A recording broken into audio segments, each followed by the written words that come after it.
Good evening, dear professor, colleagues. My name is AlShaymaa Kassim, radiology lecturer in Ain Shams University Hospitals.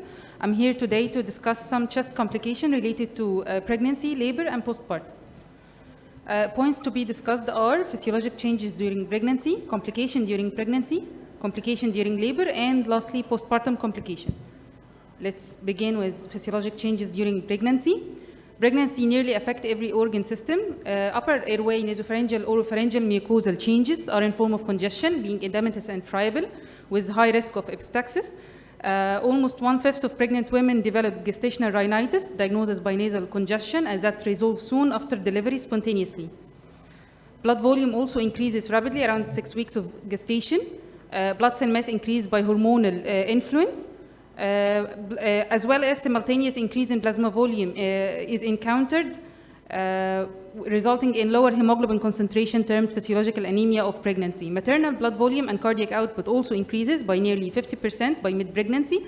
Cardiac output can increase as much as 80% during vaginal delivery, 50% during cesarean section. Chest X-ray in normal pregnancy. We can encounter chest wall and diaphragmatic changes during pregnancy, including elevation of diaphragm 1.5 to 4 centimeter because of displacement of abdominal organ by gravid uterus, resulting in lower lung volumes. Despite cranial shift of abdominal content, thickness of diaphragm and excursion of diaphragmatic dome remains unchanged. All previously mentioned changes result in pulmonary vascular engorgement, progressive left ventricular dilatation, and mild cardiac hypertrophy. To sum up, chest X-ray changes in a normal pregnancy include prominence of pulmonary vasculature, flattened left heart border, cardiac shadow may appear more horizontal due to increased blood volume and cardiac output, as well as elevation of diaphragms as well noted. There is a chest X-ray in a pregnant female with a lead shield used. Second item to be discussed is complication during pregnancy. Chest complication during pregnancy can include conditions like pneumonia, pulmonary embolism, even amniotic fluid embolism, which may require radiological imaging for diagnosis.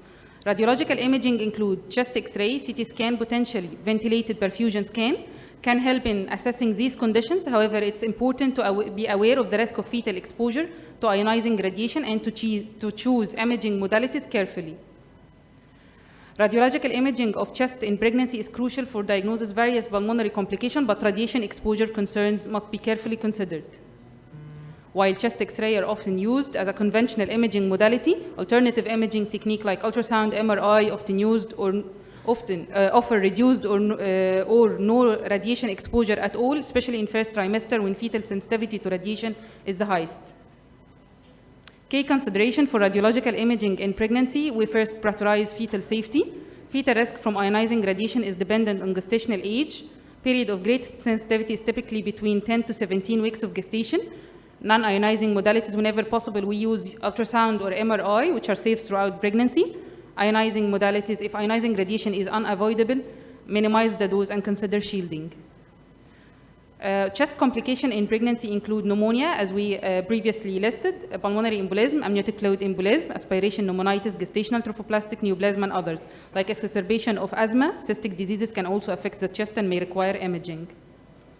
Radiological imaging of chest in pregnancy. First, let's discuss pneumonia in pregnancy. Pregnancy is associated with depression in cell-mediated immunity. Patients are more susceptible to community-acquired bacterial or viral pneumonia. Chest X-ray can help assess the severity of bacterial or viral pneumonia. Bacterial pneumonia usually similar in pregnant and in non-pregnant host. Consolidated focal segmental or lobar distribution is usually encountered. Viral pneumonia, we have variety of radiographic appearance, often show a diffuse non-segmental distribution. Pleural disease and adenopathy in viral pneumonia are uncommon. Here are some cases. First, case A, pneumonia in upper lobe. Case B, pleural effusion on the left side. Case C, massive pleural effusion in left side with mediastinal and tracheal shift to the right. And lastly, bilateral pneumonia in case D. Bronchopneumonia with bilateral patchy infiltrate on posterior chest X-ray example.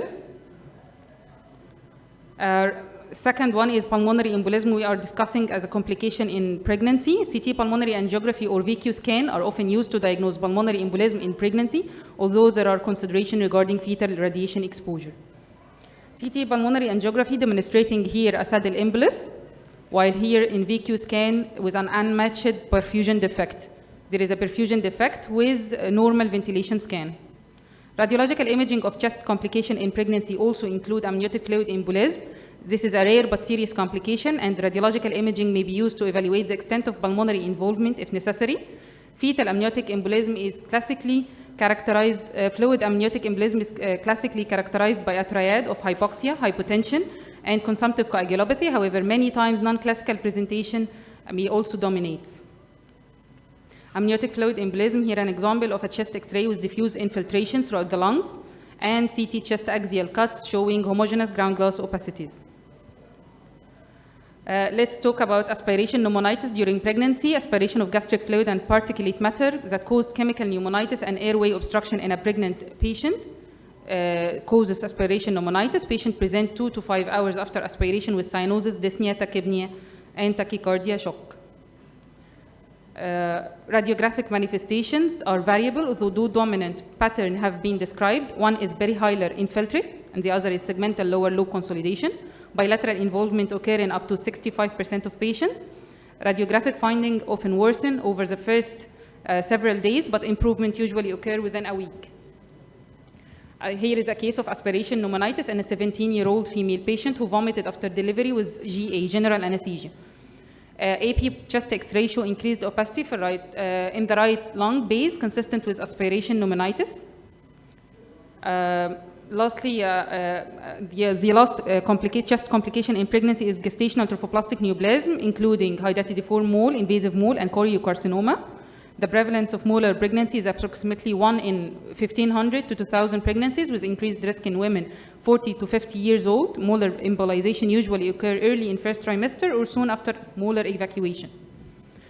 Chest radiograph may show pulmonary edema with pleural effusion. Process usually is self-limiting, clearing within 72 hours. Choriocarcinoma is a rapidly invading and widely metastasizing neoplasm originating from trophoblastic cell. It can metastasize to lung, brain, liver, kidneys. Local invasion are common at time of presentation. Here is a choriocarcinoma in an 18-year-old woman with vaginal bleeding, markedly elevated beta-HCG, who had a stillbirth at 8 months gestation. Here is a posterior chest X-ray showing bilateral pulmonary nodules consistent with metastatic disease, and subsequently CNS mets developed. Thirdly, let's have a quick overview of complication during labor. Hamann syndrome, a rare complication during vaginal delivery. It occurs spontaneously and often in association with prolonged Valsalva maneuver. This might be explained why there are some cases of Hamann syndrome among young female giving birth. It's characterized by presence of free air in mediastinum and subcutaneous emphysema with no other underlying cause, such as trauma, infection, administration of any sort of mask support with hyperpressure. The common presentation is sub-Q crepitation in neck, parasternal region, right high axillary fossa, clavicle, over the chest. This can resolve spontaneously after a few days of with observation and conservative management. Here is a 24-year-old primiparous woman with a normal pregnancy, presented to the maternity ward in spontaneous labor, 40 weeks plus 1 day gestation.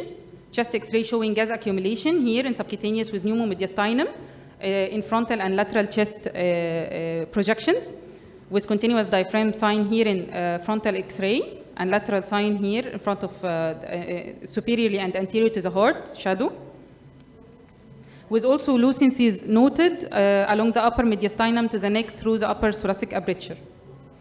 CT showing air within the mediastinum, air surrounding the pericardium, neck level, air within the subcutaneous tissue around the great vessels, carotid space, and in retropharyngeal space.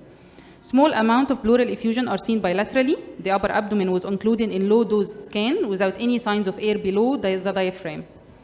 Apart from the clinical picture, CT scan is the gold standard in diagnosing pneumomediastinum. Lastly, we are now overviewing postpartum complication, which include pneumonia, pulmonary embolism, pulmonary edema, peripartum cardiomyopathy, postpartum hemorrhage, amniotic fluid embolism, postpartum pleural effusion, pneumothorax, and lastly atelectasis. Pulmonary embolism, the risk for venous, first, its incidence globally is 1 to 2 per 1,000 to 3 per 10,000 deliveries, and 1 death in every 10,000 deliveries. Well, the risk factor for venous thromboembolism is significantly increased during pregnancy due to the Virchow triad, hypercoagulability, venous stasis, and superimposed endothelial damage, all items of Virchow's triad being compromised in pregnancy. Diagnosis is through CT pulmonary angiography. It's common presentation in with the normal physiologic changes as the pulmonary embolism. Both patients have leg swelling, pain, dyspnea, tachypnea, tachycardia, and palpitation, so the only exclusion by CT pulmonary angiography. This is the official American Thoracic Society of Thoracic Radiology in 2011. If suspected pulmonary embolism in pregnancy and there is leg symptoms, we do compression ultrasound. If positive, we treat for pulmonary embolism. This is a bit modified in 2019 ESC guidelines with ESR collaboration, ERS collaboration. Suspected pulmonary embolism in terms of high probability, intermediate probability, and low probability or no probability at all. If suspected pulmonary embolism, we anticoagulate with low molecular with heparin and do chest X-ray, compression, or proximal duplex ultrasound if any is positive, if any of which is positive. DVT is suspected. We do CT pulmonary angiography to confirm and continue with low molecular weight heparin in therapeutic dose. The use of conventional D-dimer threshold in pregnant women has some limitation as D-dimer level increased during pregnancy due to continued coagulation and fibrinolysis during normal placental development and consequently increases the number of false positive results. Negative D-dimer with high risk still test to rule out pulmonary embolism. CT pulmonary angiography can detect very small subsegmental pulmonary emboli, which can be sub-millimeter. Negative CT pulmonary angiography, high negative predictive value, reliably exclude pulmonary embolism even in high-risk group.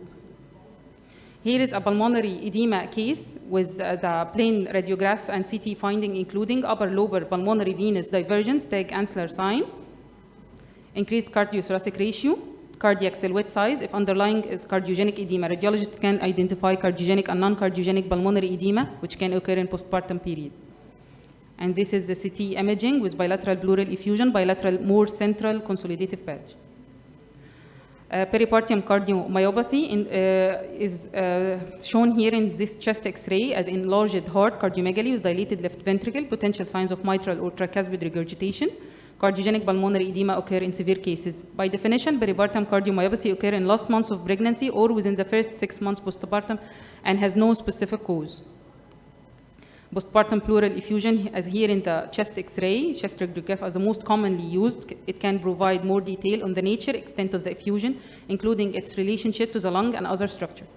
Chest radiographs are the most commonly used. However, it should be noted that on a routine erect chest X-ray, as much as 250 to 600 milliliter of fluid is required before it becomes evident.